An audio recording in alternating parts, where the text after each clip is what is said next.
आपकी जो खैरात है, आपका जो सदका है वो सही जगह पहुँचे। अगर आप अपने इर्द गिर्द देखेंगे तो आपको आज हर सिग्नल, हर चौराहे पे कई गदागर नज़र आएंगे। और ये डिबेट भी बड़ी आम है कि दरअसल इनको कुछ देकर आप इनको पेशावर गदागरी की तरफ लेके जाते हैं। तो फिर किन चीज़ों का ख्याल रखा जाए कि हम अल्लाह ताला की खुशनुदी हासिल करें बजाय इसके कि हम अपने माल को गर्क करें। ये वो सवालात हैं जो आपकी तरफ से आए और हम पैनल के सामने रखेंगे। सबसे पहले मेरे ज़बरदस्त पैनल से, हमारे उलमा इकराम से आपका तारुफ़ कराती हूँ। हमारे साथ आज मौजूद हैं अल्लामा हुसैन मसूदी साहब, बहुत बहुत शुक्रिया आपकी मौजूदगी का सर। आप ही के साथ तशरीफ़ रखते हैं आमिर मोहम्मदी भाई, बहुत शुक्रिया आपकी आमद का भी। हमारे साथ मौजूद है मुफ्ती अबू मोहम्मद साहब भी, बहुत शुक्रिया आपकी आमद का। And last but definitely not the least हमारे साथ मौजूद है मौलाना इमरान हैदर साहब भी, बहुत शुक्रिया आपकी आमद का। इमरान भाई, अगर गुफ्तगू का आगाज़ मैं आपसे करूँ और इसी सवाल से करूँ कि इस वक्त कहा जाता है सिर्फ कराची शहर में गिरदो नवा से, मुख्तलिफ़ शहरों से पेशावर गदागर यहाँ पे मौजूद है। उनको पता है कि जी इस वक्त खैरात बढ़ती है, लोग मौजूद होंगे और सिर्फ इस नीयत से यहाँ पे हैं, तो क्या उनको देना जायज़ है? बिस्मिल्लाहिर्रहमानिर्रहीम। कुरान पाक की आयत मुबारक है, अम्मस्साइला फला तनहर। कोई मांगने के लिए आ जाए तो उसको झिड़का ना करो। देना ना देना एक अलग मौजू है। उमूमन हमारे जो रवैये हो चुके हैं, चाहे वो देने वाला है चाहे ना देने वाला है, वो दुत्कारने वाले, वो इग्नोरेंस वाले, वो इतनी तूफ़ान बदतमीज़ी की कैफियत कि वो देने से बेहतर है कि ना दें, लेकिन कम अज़ कम उसकी दिल आज़ारी ना करें। मुमकिन है 100 पेशावर हैं, बीच में कोई एक शायद जैनवन मजबूर हो। सही। तो इसलिए ना देना एक अलग बात है, लेकिन अपने रवैयों को सबसे पहली बात तो है वो ठीक रखें। दूसरे नंबर पे इसमें 2 तरीके हैं। सबसे आला दर्जा तो ये है कि हम में से हर एक कम अज़ कम रमज़ान में इतनी नीयत कर ले कि मैंने एक पेशावर को, चाहे वो पेशावर गदागर है चाहे वो जानियन है, दोनों में से कोई भी एक को मैं उठाकर उसको कोई ना कोई जॉब दिलवा दूँ, कोई ना कोई उसको बिज़नेस को रेडी लेके दे दूँ। थोड़ा सा हम अपना वक़्त भी दें। हम ऑटो और जैसे माफ़ी मांगने का मुबारक कराते हैं, इस माह मुबारक में आनी है तो डिजिटल माफ़ी का हमने तरीका निकाल लिया कि सबको भेज दिया, माफ़ करना है एक ही फॉरवर्ड भेज दिया, एक ही फॉरवर्ड भेज दिया, माफ़ करना है तो बहुत शुक्रिया, नहीं करना तो आपकी मर्ज़ी। इसी अंदाज में हम कहते हैं या अल्लाह सदका दे रहा हूँ, कबूल कर ले, नहीं करना तो ना। यानी इस कैफियत में हम जा चुके, इससे निकलें, थोड़ी सी पेन लें, वक़्त भी दें। यहाँ से जहाँ माल देना है, जैसे कमाने के लिए हमने वक़्त दिया, अपने औकात दिए, फिर माल कमाया, इसी अंदाज में देने के लिए कि जब बारी आए तो हम सफ़ेद पोश लोगों के घरों तक पहुँचें जो बाहर नहीं निकले, जिसका कुरान पाक में ज़िक्र भी है, व अत्इमुल क़ानि' वल मुअतर। और एक और बात, सादात ख़ानदान के लिए मैं हाथ जोड़ के गुजारिश करूँगा, जिनको ना सदका लगता है ना ज़कात, हम अपने लुक़मे कम कर कर हुजूर के ख़ानदान तक ज़रूर पहुँचें और वहाँ पर भी अपनी सादत समझते हुए, अपनी खुशकिस्मती समझते हुए कि मेरे बच्चे भूखे रह गए, लेकिन मैंने सादात ख़ानदान तक पहुँचना है और उनकी मिन्नत समाजत करके कि मेरी ये गुजारिश कबूल फरमाएं और मुझे ये सादत का मौका दें। मैं अपनी बात पे दोबारा वापस आऊँगा जी। मुफ्ती तकी उस्मानी साहब हमारे असाज़ा में से हैं, बड़ों में से हैं। कहने लगे मैं अपने वालिद मोहतरम के साथ एक दफ़ा जा रहा था तो ऐसे ही भीख मांगने वाला आ गया, मैंने उसको ना देने की मेरी नीयत थी, तो वालिद साहब ने नाराज़गी का इजहार किया कि जब मैंने तुम्हें पहले भी कहा कि इसको दे दो तो दे क्यों नहीं रहे हो। तो मैंने कहा अब्बा जान ये मुस्तहिक नहीं है। तो मुझे गुस्से से ना घूर के देखा, जैसे बाप बेटे को मोहब्बत, उस गुस्से में भी मोहब्बत होती है। कहा बेटा जिस गाड़ी में, जिस सीट पे, जिस ओहदे पे हम बैठे हैं, क्या हम इसके मुस्तहिक हैं? हम ये तो फतवा लगा देंगे कि ये ऐसे हैं। मुमकिन है बीच में ऐसी हमारी बेटियाँ जिनके घरों में कुछ नहीं है, ऐसे हमारे बच्चे जिनके घर में बाप मर रहा है, वो बेबस होके आया हुआ है। जैसे सुलेमान बिन रबी का वाक़या मिलता है, इससे काफ़ी तईद होगी हमें कि हमें क्या करना चाहिए। सुलेमान बिन रबी हज पे जा रहे थे, खातून को देखा कि मुर्दार जानवर का गोश्त काट के अपने घर लेके जा रही है। पीछे पीछे पहुँचे तो देखते क्या है कि घर में जवान 4 बेटियाँ उनकी, और जाके कह रही हैं कि बेटा ये खाना बना लो। तो इन्होंने आगे से आवाज़ दी कि अम्मा जान ये तो ऐसे है, का भाईजान छोड़ दें, मेरे घर में 4 दिन से फाका मुर्दार की बात करें, यहाँ ये सब मरने के करीब हुए हैं, तो इसको छोड़ दें। का थोड़ा सा सब्र करें। गे अपना ज़ादेरा जो हज का था वो सारा उठाया और लाकर उनको हदिया दे दिया और अपने काफ़िले से कहा कि आप चले जाएं। सही। वापसी पे जब वो काफिला आता है तो आके कहता है सुलेमान मुबारक हो, आपने हमें फ़लाँ जगह खजूर खिलाई, आपने फ़लाँ जगह हमारे साथ सफ़ा मरवा में सही की, आपने हमारी बड़ी हेल्प की। करते करते बड़े हैरान हो रहे हैं। इसी असना में एक बंदा आता है, इन्होंने 600 दिरहम दिए थे, तो एक बंदा आके 600 दिनार, चांदी कहाँ, 600 तोला चांदी और 600 तोला सोना, वो पेश किया। अब आंखों में आंसू की आलम, माजरा क्या चल रहा। रात को सोए तो हुजूर अलैहिस्सलाम की ज़ियारत हुई और फरमाया मन आमलना रबिहा, जो हमारे ख़ानदान के साथ ये वो सादात ख़ानदान के लोग थे, जो हमारे ख़ानदान के साथ ये मामला करेगा, अल्लाह उसको यूं ही निजात और यूं ही रहमतें बरकतें अता फरमाएंगे। और क़यामत तक रब ने तेरी सूरत का एक फ़रिश्ता पैदा कर दिया है जो उम्रे और हज करता रहेगा। सुभान अल्लाह। और यानी जिस तरह जिस खूबसूरत अंदाज में आपने इन वाक़या के ज़रिए हमारी रहनुमाई की है, मैं गुफ्तगू दूसरे मेहमानों की तरफ भी लेके जाना चाहूँगी। गुजारिश यही होगी कि अगर जवाब थोड़े मुख्तसर रखें ताकि हम सबको शामिल गुफ्तगू कर सकें। आमिर भाई, सदक़े के हवाले से कहा जाता है क्योंकि वहाँ आपकी नीयत अपनी बला को टालने की होती है, तो ख़ास तौर पे जब जान का सदका दिया जाए तो जिसको भी इनायत करें उसको ये बता कर ज़रूर दें। लेकिन फिर यही बात कि अगर कोई सफ़ेद पोश हो, उसकी दिल आज़ारी होने का भी ख़दशा है, तो इसमें ज़रा रहनुमाई कीजिए कि ख़ास तौर पे सदक़े के पैसे क्या बता कर देने चाहिए कि ये सदका है। बिस्मिल्लाहिर्रहमानिर्रहीम। सबसे पहली बात तो ये कि सदक़े का जो नाम है या इस्तिलाह है, ये इजमाली तौर पर बड़ी वुसअत रखती है और इसकी 3 अक़साम हैं बुनियादी तौर पर। एक तो सदक़ात वाजिबा हैं जिनमें ज़कात भी उसे सदक़ा ही कहा गया है, लेकिन वो फ़र्ज़ ज़कात के यानी ज़मरे में आती है, और जिसे हज़रत ने फरमाया कि सैयद नहीं खा सकते, सादात नहीं खा सकते। दूसरी वो सदक़ा है जो नज़र, न्याज, मन्नत के तौर पर कोई मानता है कि अल्लाह करीम मेरा ये काम हो गया तो मैं तेरी राह में ये पेश करूँगा। या एक रिवाज ये चला है कि बला को टालने के लिए सदका दिया जाता है, तो हर नेकी का काम बला को टालता है, उम्र में इजाफ़ा करता है, सिला रहमी से ज़िंदगी में बरकत आती है। और इसी तरह से अगर अल्लाह की राह में सदका दिया जाए तो वह अल्लाह के ग़ज़ब को ऐसे बुझाता है जैसे आग पर पानी डाला जाए और आग बुझ जाती है।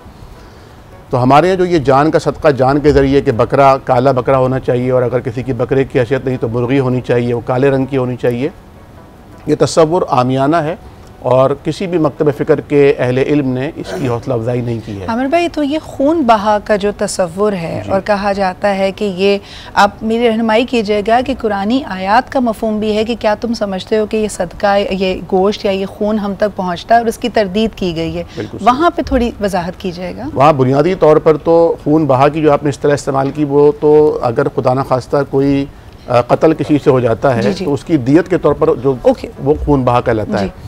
यहाँ पर जिस खून की आप बात कर रही हैं उसका इतलाक़ भी अल्लाह की राह में सदका, खैरात, जो ऊँटों की क़ुरबानी के ज़रिए या बिलखुसूस जो हम ईद उल अज़हा के मौके पर क़ुरबानी करते हैं वहाँ के लिए बयान किया। जो हज के मौके पर क़ुरबानी की जाती है कि तुम्हारे जानवरों का गोश्त लन यनालल्लाहु लुहूमुहा वला दिमाउहा वलाकिन यनालुहु तक़वा मिनकुम, यानी बाबर ये कराया जा रहा है कि तुम्हारे जानवरों का गोश्त या खून तो अल्लाह के नहीं पहुँचता, अल्लाह को जो पहुँचता है वो तुम्हारे दिल की कैफियत होती है, वो परहेज़गारी का जज्बा होता है, किस नीयत से तुम अल्लाह के हुजूर ये कुर्बान कर रहे हो।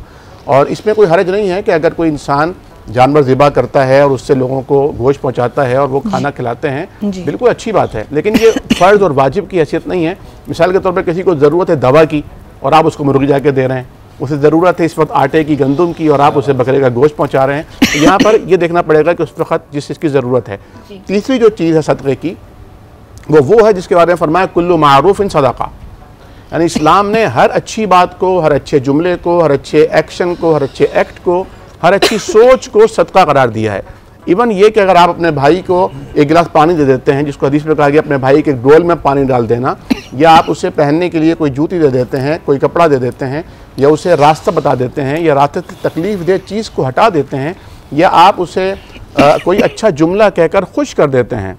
इवन ये हदीस में फरमाया गया कि तुम्हारा अपने भाई की दिलजोई के लिए खंदा पेशानी और मुस्कुराते चेहरे के साथ मुलाकात करना भी सदका लिखा जाता है। तो ये तमाम के तमाम सदक़ात की झेल में आते हैं। तो ऐसा सदका जो कि हर नेकी सदका है, वो तो अमीरों के साथ भी हो सकता है, वो वालिदैन के साथ भी हो सकता है, वो औलाद के साथ भी हो सकता है। जो ऐसा सदका है जो मन्नत के लिए माना गया वो सिर्फ मुस्तहिकीन के साथ होगा जो ज़कात के मुस्तहिकीन हैं, और वो सदका जो सदका वाजिबा है फ़र्ज़ के दर्जे में जैसे ज़कात कहते हैं वो भी उन्हीं को दी जाएगी जो कि मिस्कीन हैं, फ़ुक़रा हैं, या वो हैं जिनकी सूरह तौबा में अल्लाह तबारक व तआला ने 8 मसारिफ़ बयान किए हैं। अच्छा जी, हमारे यहाँ क्योंकि ये इस वक्त किचन में काम भी जारी है, सॉरी मेरे गले में फंदा सा लग रहा है बिकॉज वहाँ पे कुछ मसालों के साथ फ्राइंग शुरू हो रही है। हम एक छोटा सा ब्रेक लेते हैं and will be right back, और गुफ्तगू का सिलसिला उसी तरह आगे लेके चलेंगे। Welcome back after the break, और गुफ्तगू हमारी वहीं से जारी है। बड़ी खूबसूरत बात ये हो रही थी कि हर इंसान कोशिश करता है इस महीने कि अल्लाह ताला की खुशनुदी के लिए ज़्यादा से ज़्यादा कोई ऐसा काम करे जिससे अल्लाह ताला राज़ी हो जाएं, उसकी मखलूक की, इंसानियत की खिदमत हो सके। लेकिन जिनके पास अगर वो साहिब हैसियत नहीं है तो इंसान समझता है शायद माल की कमी की वजह से कहीं मैं नेकियों में पीछे तो नहीं रह जाऊंगा। तो आमिर भाई ने बड़ी खूबसूरत बात की थी ब्रेक से पहले कि हर अच्छा अमल, यानी किसी को अच्छा मशवरा देना, नसीहत करना, या किसी रास्ते से कोई ऐसा बैरियर, पत्थर हटा देना जाके दूसरे को उससे नुकसान ना हो, ताकि यहाँ तक कि आपने अगर किसी को मुस्कुरा कर खुश इखलाकी से आप उसके साथ पेश आते हैं, ये भी सदका जारिया है। लेकिन अल्लामा मसूद साहब, आपसे पूछना चाहूँगी कि क्या वाकई इंसान के पास अगर पैसे कम हो तो ये दिल में ख्याल तो आता है ना कि अगर अल्लाह ताला मुझे नवाजे तो मैं अल्लाह की राह में बहुत कुछ खर्च करूँ। ऐसा कोई शख्स जो इस वक्त आपको देख रहा हो, उसको आपका मशवरा क्या होगा? वो अल्लाह ताला की खुशनुदी कैसे हासिल करे? देखिए, बात तो बहुत सारी हुई है और बहुत वजाहत के साथ हुई। जो आपकी बात है वो तो बहुत आसान सी बात है कि जो सदका है जी, या इनफाल है या फिदिया है या हदिया है या ज़कात है, जिस जो भी हवाले से जित इनफाल है, जितनी भी चीज़ें हम इस्लाम में मुख्तलिफ़ हवालों से मुख्तलिफ़ काम और उसकी ज़िम्मेदारियाँ हैं, तो जो कुछ भी आप ये देते हैं ना, तो पहले तो ये तसव्वुर कीजिए कि आप जिस मुस्तहिक को दे रहे हैं, और हदीस की मतलब भी यही, तो बंदगाने खुदा तक बाद में पहुंचता है, खुदा तक खुदा के हाथ में देते हैं, उसके हाथ से आता है, यानी गोया कि हम खुदा को देते हैं। और जब खुदा से कोई मामला किया जाए तो यकीनन आप किसी को भी हदिया करते हैं तो बहुत आसान सी बात है इसके लिए कि जैसी शख्सियत होती है तो आप अपनी हैसियत के मुताबिक उसको देते हैं। वो जब आपको अता करता है तो अपनी हैसियत के मुताबिक अता करता है जी। तो खुदा से ये कैसे तवक्को की जा सकती है? और एक के बदले में अशर, वो 10 का हिस्सा तो है ही। तो आपको अगर गुर्बत में, मैं एक बात बहुत वाज़ेह तौर पे अपने दोस्तों को, अहबाब को, अजीज़ों को, अकारिब को, सबको एक बात कहता हूँ कि कमाल ये नहीं है कि आप अमीरी में सदका करते हैं, कमाल ये है कि आपके पास कम हो और आप उसमें किसी का हिस्सा रख लें। तो ये ज़्यादा में रख लिया तो क्या कमाल किया? इसमें तो कोई कमाल ही नहीं है। ज़्यादा था तो वैसे ही इसराफ हो जाना था। सदका तो असल में वो है कि मेरे पास 1 रुपये है तो मैं उसमें से 10 पैसे दे दूँ, मेरे पास 100 रुपये हैं तो 10 रुपये दे दूँ, 1 रुपये दे दूँ और 1 के बदले में 10 ले लूँ। तो ये तो एक बिजनेस भी है। अगर आप ये करना चाहते हैं तो फिर, और रमज़ानुल मुबारक, अल्लाह अकबर, उसमें तो 1 के वैसे ही 70 हो जाते हैं, ना जाने 700 हो जाते हैं कि 70 हो जाते हैं। लेकिन इन सब चीज़ों के साथ सबसे अहम बात यह है कि तुम निज़ाम कायनात और निज़ाम माशरा इन्हीं सदक़ात पे है। और सदक़े फिर वही वाली बात जैसे कि आ चुकी कि देखिए, सदका जिस चीज़ को हम समझते हैं बेहतरीन सदका तो औलाद साले है। आज कितने लोग इस सदक़े की तरफ जाने, सदका जारिया हो जाए या हाल का हो जाए, वो दोनों अपनी जगह है। लेकिन सबसे अहम चीज़ है एक आदमी मुस्कुरा देना। अभी हम लोग गुफ्तगू कर रहे थे, हमारे, मैं तो कहता हूँ इमरान भाई जो है वो मुस्कुराते रहते हैं और मुस्कुराहटों को बिखेरते रहते हैं। हमारे आमिर भाई हो गए, अब मैं अबू तो कह ही सकता हूँ, बाकी आगे तो वो, ये खुद एक सदका है। ये इस माहौल को क्रिएट करना, मैं तो कहूँगा आज हम यही सदका करते हैं कि सबसे बेहतर सदका अमली तौर पे ये है कि आज तमाम मकातिब फ़िक्र, तमाम उलमा इस्लाम, हम सब मिल कर के एक ऐसा कानून बनाया। और उसके लिए मैं एक शेर भी कह देता हूँ जो मेरे जहन में भी आ गया कि अब तो ऐसा भी कोई मजहब चलाया जाए जिसमें इंसान को इंसान बनाया जाए। सुभान अल्लाह, सुभान अल्लाह। तो आज हमें सबसे बेहतर सदका ये है कि हम आदमी को मयस्सर नहीं, इंसान। बेशक, बेशक। आज अगर हम मुसलमान बनाना चाहते, बेहतरीन सदका, देखिए याद रखिएगा, वो आमाल, ये इस्लाम आया, इस्लाम इसलिए नहीं आया जी कि लोगों को मुसलमान बनाए। नाराज़ हो जाएंगे मुफ्ती हजरात कि इस्लाम, अल्लाह का दीन इसलिए नहीं आया कि लोगों को मुसलमान बनाया जाए। अल्लाह का दीन आया था लोगों को इंसान बनाना। बेशक। और जब इंसान कोई बन जाएगा जी, तो उसके अंदर से जो बात आएगी बाहर, उसे मुसलमान कहे। सुभान अल्लाह। यानी मुसलमान बाहर से अंदर जाने वाला नहीं है, एक इंसान के अंदर से मुसलमान को बाहर आना। बेशक जी। अच्छा जी, एक कॉलर हमारे साथ ऑलरेडी मौजूद हैं, उनकी बात सुनते हैं, फिर मैंने मुफ्ती साहब से भी सवाल करना है। हेलो जी, अस्सलाम वालेकुम। जी अस्सलाम वालेकुम। जी, कौन सा, आप कहाँ से बात कर रहे हैं? जी मैं सैयद कबीर अली बात कर रहा हूँ कराची से। माशाल्लाह आपका प्रोग्राम बहुत अच्छा जा रहा है, शुक्रिया। और आज का टॉपिक भी आपका बहुत अच्छा है। तमाम आपके उलमा कराम को मेरा सलाम। मेरे सवाल दो थे। पहला सवाल है मेरा सदका ज़कात के हवाले से कि अगर कोई शख्स गुनाहों में मुब्तला है और गुनाह करता जा रहा है लेकिन सदका दे रहा है, तो क्या उसके गुनाह कम होंगे? लेकिन वो सदका दे रहा है, सोच रहा है कि मेरे गुनाह कम हो जाएंगे, लेकिन फिर गुनाह कर रहा है।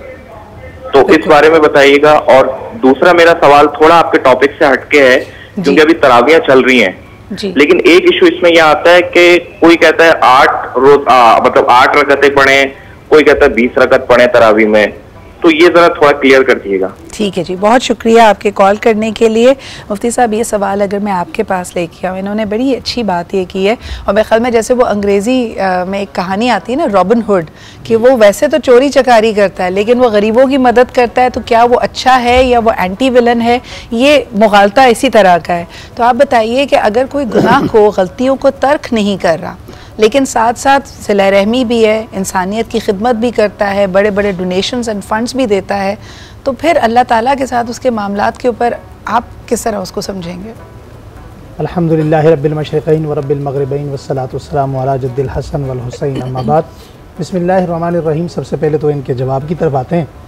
ये बिल्कुल ऐसे ही इनका जो सवाल है वो इसी तरह है कि एक बहुत बड़ा मरीज़ है और वो मरीज़ दवाई भी ले रहे हैं और बदपरहेज़ी भी कर रहा है। तो अल्लाह जल्ल शानुहु की ये कहना कि जनाब मैं सदका दे दूँगा और मैं उससे बच भी जाऊँगा, और फिर अल्लाह जल्ल शानुहु की नाफरमानी करना, मेरे ख्याल में ये बगावत में आता है। सदक़े का मफ़हूम इस तरह लेना ये क़ती तौर पे मुनासिब नहीं है। अलबत्ता सदका देने के बावजूद बाद इसको उसका सदक़े का फ़ायदा दुनिया आखिरत में ज़रूर होगा। अल्लाह जल्ल शानुहु का इस पर हुक्म भी है, अल्लाह जल्ल शानुहु का वादा भी है, लेकिन इस चीज़ से इज्तिनाब करना चाहिए, तौबा करनी चाहिए। ये शैतानी वसवसा है कि मैं सदका देता जाऊंगा और ऐसा करता चला जाऊंगा, ऐसा शरीयत ने बिल्कुल मना किया है। मुफ्ती साहब, और लेने वाले के लिए क्या हुक्म है? अगर पता हो कि एक शख्स का जो जरिया माश है उसमें रिश्वत भी शामिल है, उसमें और तरीके भी शामिल हैं, और वो जो कमा रहा है वो हक हलाल का नहीं है, लेकिन अगर कोई ऑर्गेनाइजेशन है, कोई ज़रूरतमंद है, तो क्या ऐसे शख्स से उसका दिया व अतिया कबूल करना चाहिए? अगर ऐसे शख्स के बारे में इल्म है तो वाज़ेह तौर पर शरीयत ने मना किया है, ऐसे शख्स से बिल्कुल वसूल नहीं करना चाहिए। मिसाल के तौर पर एग्जांपल, एक बंदे की तनहा ही हराम के माल की है, तो वो उससे ज़कात देता है, सदका देता है, वो किसी भी तरह से काबिल कबूल नहीं है, और लेने वाले को अगर इस बात का इल्म है तो उससे बड़े अदब के साथ उसकी मदद करनी चाहिए। सही। इमरान भाई, दूसरे सवाल की तरफ आते हैं। वजाहत चाह रहे थे कॉलर के तरावी का आजकल सिलसिला और एहतमाम किया जा रहा है, तो उसमें 8 रकात, 20 रकात, कोई 6 रोज़ा तरावी कर रहा है, कोई इंशाअल्लाह ताला 27वीं शब तक तरावियों का सिलसिला रहेगा। कुछ रहनुमाई कीजिएगा। हमारे को उस्ताद फरमान लगे जो 8 पढ़ रहा है उसको 8 पढ़ने दो, जो 20 पढ़ रहा है उसको 20 पढ़ने दो। कोशिश करो और फिक्र करो, जो कुछ भी नहीं पढ़ रहा उसको आगे को कुछ तो पढ़ ले, पहली बात। दूसरी बात यह है कि रमज़ान की ना 2 अलग अलग हैं जो तरावी पढ़ते ही नहीं, वो भी नहीं। जी जी जी, वो एक भी जी। और दूसरा ये है कि रमज़ान की ना 2 अलग अलग सुन्नतें हैं। एक ये कि रमज़ान में कुरान मुकम्मल करना तरावी के अंदर, ये अलग सुन्नत है। बेशक 1 रात में कर ले, 3 रात में कर ले, जैसे अभी आपने फरमाया, वो भी करना चाहिए हमें। दूसरी सुन्नत यह है कि मुस्तकिल पूरा महीना, चूँकि इसमें पूरी उम्मत का इजमा है, तमाम सहाबा इकराम का, अहले बैत अतहार का, उन्होंने अमलन इसको करके इस अमल को कंटिन्यू किया, तो हमें भी इसको मुस्तकिल लेकर चलना चाहिए। बिल्कुल सही। अच्छा जी, एक और सवाल बड़ा इंटरेस्टिंग है कि वैसे तो आजकल बहुत सारी ख़वातीन पेशा वराना तौर पे अपनी खिदमात दे रही हैं और अपनी तनख्वाह वसूल करती हैं, फाइनेंशली इंडिपेंडेंट हैं, लेकिन मसूदी साहब, जिन ख़वातीन खातून खाना हैं और जो उनके घर में मालो ज़र आता है, जो तनख्वाह आती है वो हस्बैंड के नाम से आती है, सदका खैरात के बारे में स्पेसिफिकली क्या शौहर से इजाज़त लेकर ये रकम किसी की मदद के लिए दी जाए, और अगर शौहर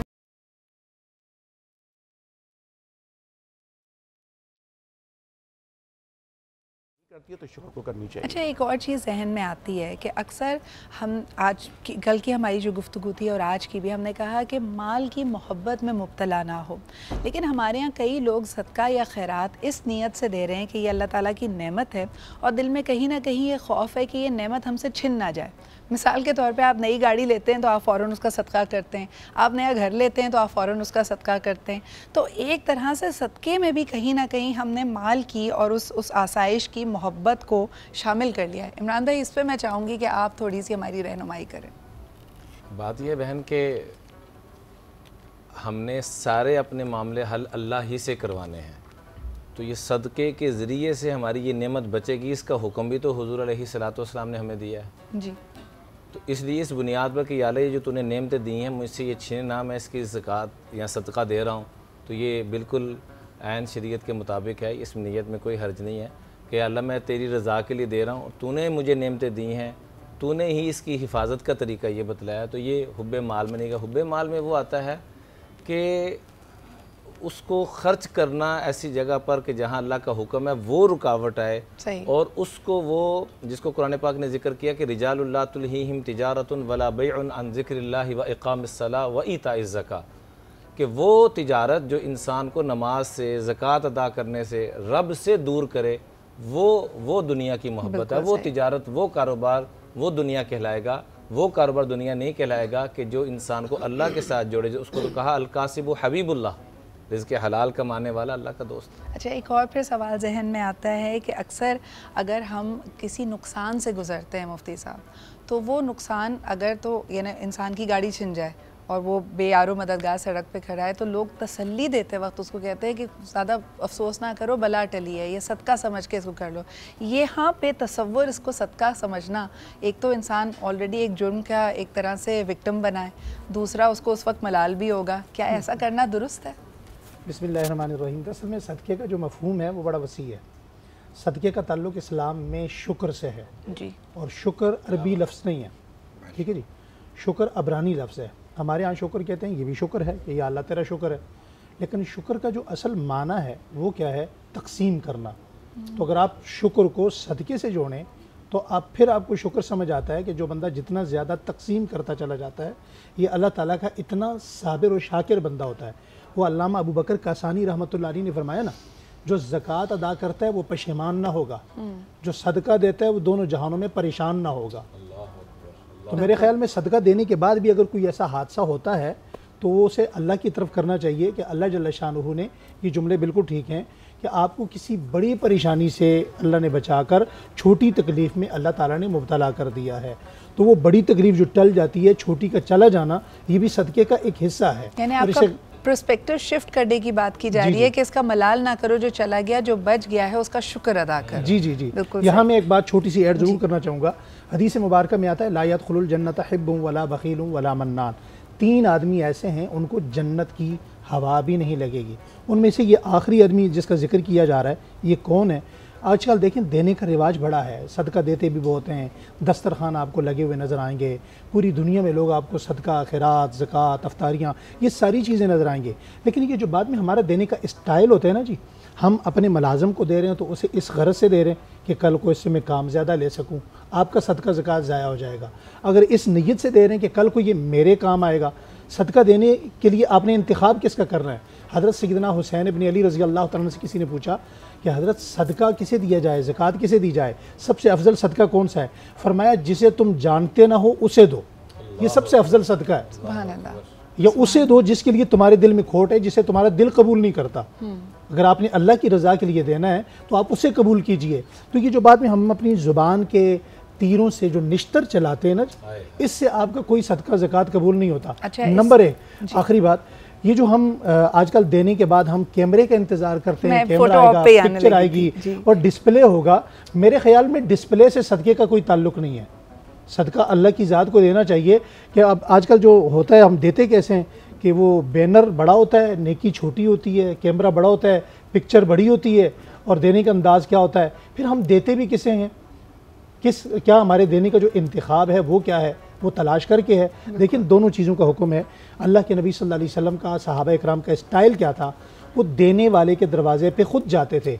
हज़रत ज़ैनुल आबिदीन रहमतुल्लाह अलैह जो हज़रत हुसैन के बेटे थे, जब वो फोत हुए तो उसके बाद पता चला 3400 गिरानों में वो राशन अपने कंधे पे उठाकर जाते थे। क्या आज का कोई बंदा इमाम ज़ैनुल आबिदीन के कदमों की धूल के बराबर भी हो सकता है? इसी रमज़ान में हज़रत उमर रज़ी अल्लाह तआला जैसे 22 लाख मुरब्बा मील के खलीफा एक एक दरवाजे पे चल के जाते, पूछते भाई कोई चीज़ ऐसी तो नहीं जो अभी तक तुम्हारे दरवाजे पे ना पहुंची। अभी रमज़ान नहीं आता था, हज़रत सैयदना उस्मान गनी रज़ी अल्लाह तआला बुढ़ापे में मदीना के तमाम घरों की तमाम ज़रूरियात को पहुंचाते थे। एक रात में अपने सर पर खजूरें, चर्बी, गोश्त वगैरह उठाया, ग़ुलाम ने कहा जी मुझे दे दें। फरमाया मैं भी तो ग़ुलाम हूँ इस कौम का। तो हमें जब तक उस नहज पे नहीं जाएंगे, इमाम मालिक से किसी ने पूछा दीन कैसे आएगा, फरमाया पहले वालों की तर्ज पे आएगा। हमें पलट के थोड़ा सा रिवर्स गेयर लगाना पड़ेगा, वापस जाना पड़ेगा, यू टर्न लेना पड़ेगा। अगर हमारी ज़िंदगी में ज़कात है, अकायद हैं, इबादात हैं, मामलात हैं, मुआशरत है, सदका है, ज़कात है, कुछ भी है, कोई इबादत है, कोई नेक अमल है, अगर वो तरीका सहाबा और अहले बैत का नहीं है तो काबिल कबूल नहीं है। सुभान अल्लाह। आई थिंक ये बहुत ही खूबसूरत गुफ्तगू जिसके अंदर तमाम ही अहाता कर दिया गया। आपके मुख्तलिफ सवालों के जवाब भी इसी में आपको मिल गए होंगे। बहुत quickly I would like to go to chef Qurratulain जिन्होंने प्लेटिंग आउट भी कर ली है। जी कुरत बताइएगा, तमाम चीज़ें ऑलरेडी प्लेटेड आउट हैं? अल्हम्दुलिल्लाह सब कुछ रेडी है। हमारी इफ्तार को मज़ेदार बनाने के लिए सब दोस्तों ने बड़ी आसानी कर दी और चिकन पकोड़े आपके सामने बिल्कुल ईजीली रेडी हो चुके हैं। जस्ट हमने फ्राई किए, उसके बाद लजीज़ शाही टुकड़े भी आप देख सकती हैं। शाही टुकड़े वैसे बड़ी मेहनत का काम है, लेकिन अच्छा जैसे हम शुरू में बात कर रहे थे ना कि अल्लाह ताला सबके लिए आसानियाँ पैदा करे, तो ख़ास तौर पे जो ख़वातीन हैं, जो खातून खाना है या मुख्तलिफ़ ज़िम्मेदारियों का बोझ आप पे है, मुख्तलिफ़ लोगों की फरमाइशें अलग अलग हैं, तो ये कन्वीनियंस इसका भी अल्लाह ताला इनको अजर दे कि इन्होंने बड़ी आसानियाँ कर दी इन रेसिपीज़ में।